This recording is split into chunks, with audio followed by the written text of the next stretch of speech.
So for representing an cell, we have to follow this method. First we have to represent the anode, and which is represented in the left hand side and followed by the cathode, that is cathode in the right hand side. So first of all we have to write the zinc slash Zn2 plus. We have to also mention the concentration of the the aqueous solution. So we have to mention 1 molar here. So usually we are preparing the electrolyte in aqueous solution. That's why we have to mention the aqueous. Even if it is not represented in the equation, we have to understand that the solution is prepared in the aqueous solution. So the first oxidation electrode, that is the anode, is represented like this: Zn bar Zn2 plus, then a bracket 1 molar. We have to mention the concentration, then comma aqueous, then close the bracket. Then we have to put the double slash, which represent the salt bridge and which is connecting the two beakers. Next we have to write the salt solution of the cathode first. So we have to write Cu2 plus, then we have to measure the concentration in terms of molar. So in bracket 1 molar, then close the bracket, then slash copper. So this is the general representation of a cell, and if you are splitting this two, we will get the representation of a half cell. Right. Now we are moving into the chemical reaction which is taking place in the galvanic cell.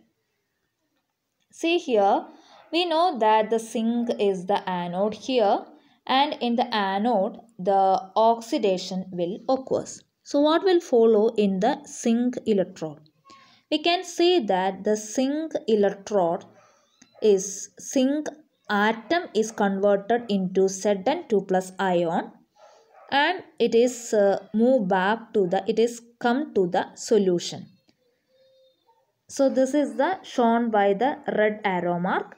Zinc will eliminate its electron and will convert it to Zn2 plus and moving to the solution.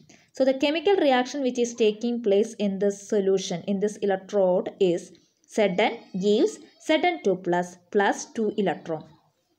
Now we are moving into the cathode.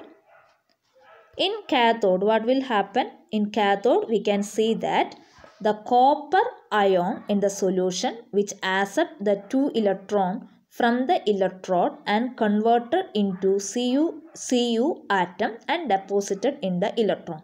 This is taking place in the cathode. So in the cathode, the reaction which is taking place is that 2 electron plus Cu2 plus ion give Cu. So if you are undergoing the reaction in a chemical reaction, zinc is dissolved in the solution and the copper is deposited in the electron. That is the chemical reaction which is taking place in the galvanic cell. So we have to represent the overall reaction as Zn plus Cu2 plus gives Zn2 plus copper. This is the overall reaction.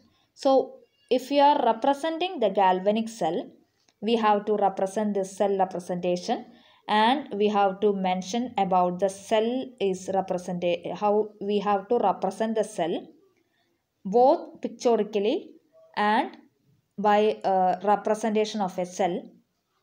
And we have to also we have to also mention what is the chemical reaction taking place in cathode and what is the chemical reaction in taking place in anode, and we have to sum up both the reaction, and we have to also represent the cell reaction. This is the galvanic cell. Now we are moving into the salt bridge. What is the role of a salt bridge? I already told you that the salt bridge is connecting two beakers in galvanic cell, and the salt bridge is formed by an aqueous solution of KCl or KNO3 or NH4NO3 in agar-agar gel.